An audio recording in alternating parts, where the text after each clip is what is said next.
Let's look at what happens when the coefficient of x squared isn't 1.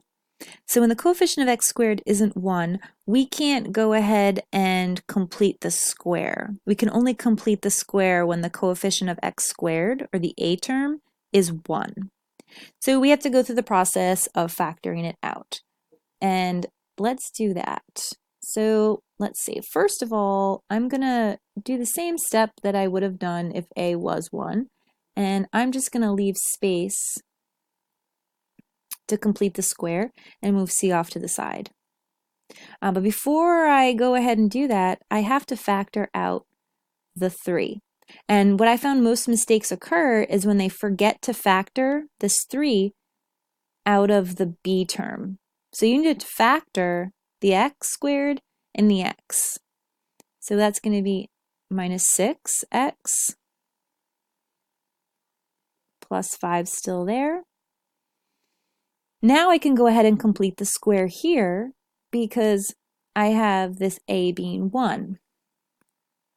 So we'll take b, negative 6, divide it by 2, and square it. Negative 3 squared equals 9. So I'm going to add 9 in here. But here's where we just can't subtract 9. I have to take into account that I really have 3 times 9 happening here. So what is 3 times 9? That's 27. So if I'm really adding 27 to this part of the equation, then I have to go ahead and subtract 27. That balances it out. So our two values that we're putting into the equation are not going to be the same if a isn't 1. If there's a number out here besides 1, these two values will not be the same. So let's go ahead and keep simplifying. So I have 3. And then here in this spot, oh goodness, did I write cubed?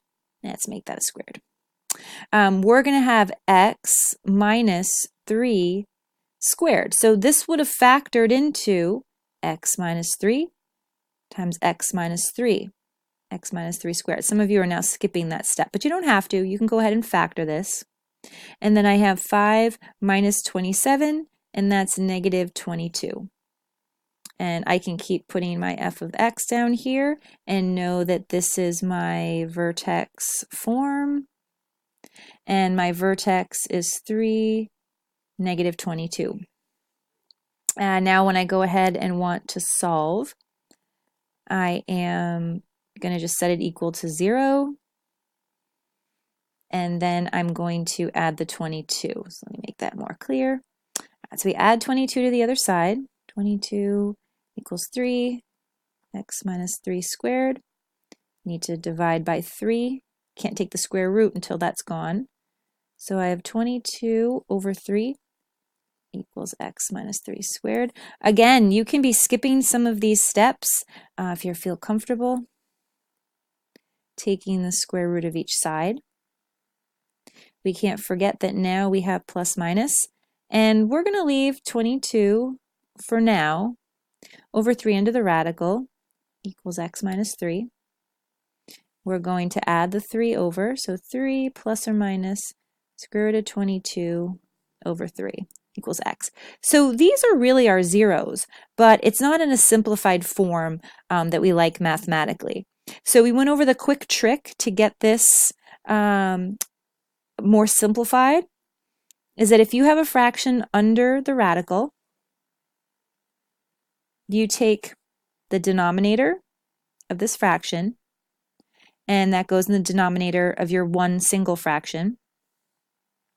And then we take that and multiply it up here to the 3, and we multiply it up to the radical. So here's our formal zeros.